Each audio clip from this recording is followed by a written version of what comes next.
This is ANN News Brief. The United Nations mission in the Central African Republic, MINUSCA, has condemned an attack on its peacekeeping force in the Central African Republic in which a Rwandan peacekeeper was killed and 2 others wounded.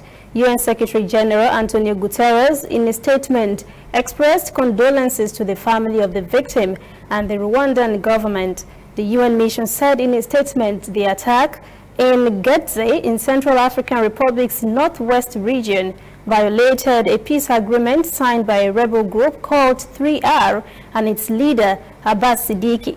The group Return, Reclamation, Rehabilitation was alleged to have carried out the attack. The UN Secretary General has called on C.A.R. authorities to spare no effort in identifying the perpetrators of the attack so that they can be brought to justice. Numerous rebel groups have been operating in the country since President Francis Bozizé was overthrown 7 years ago. The World Health Organization has said the Ebola epidemic in the Democratic Republic of Congo West is spreading with nearly 50 known cases across a large region bordering the Republic of Congo and Central African Republic. WHO's top emergencies expert Mike Ryan said since authorities announced the outbreak on June 1st, 48 cases have been confirmed in Congo's Equator province, with a further 3 probable cases and a total of 20 deaths. Ryan said Ebola is still a very active outbreak and is still a great concern. He said people must exercise caution even though the numbers are low. A separate outbreak of Ebola in Ituri and North Kivu provinces of eastern DR Congo, the second largest on record, killed more than 2,200 persons over 2 years.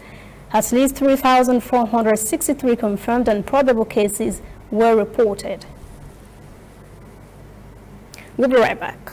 We are on the road every day, canvassing throughout Africa for news you really need. We follow this story everywhere, from every corner of Nigeria to the wide African expanse. We bring you what's making headlines. We connect you with news you can use. ANN, African News Network, in a truly African spirit.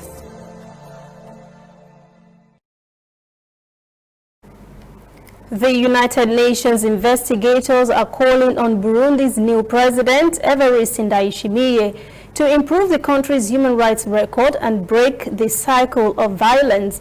The investigators, in a report, called on the president, who was sworn in last month, to address violence committed by the ruling party's youth wing. They are asking Burundi's new government to cooperate with the UN's investigation into human rights violations. They also are demanding to allow the reopening of its office in the country and release detained journalists. Burundi's representative at the UN Human Rights Council in Geneva said the report was politically motivated. President Ndayishimiye took over after the sudden death of former President Pierre Nkurunziza.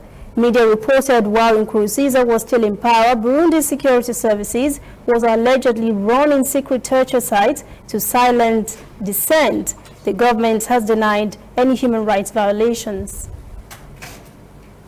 That is ANN News Brief at 4. Join us again at 5 for our full newscast. For details on these and other breaking stories, visit our website, annafrica.news. Conversation continues on our social media platforms, Twitter, Instagram, and Facebook at ANN Africa TV.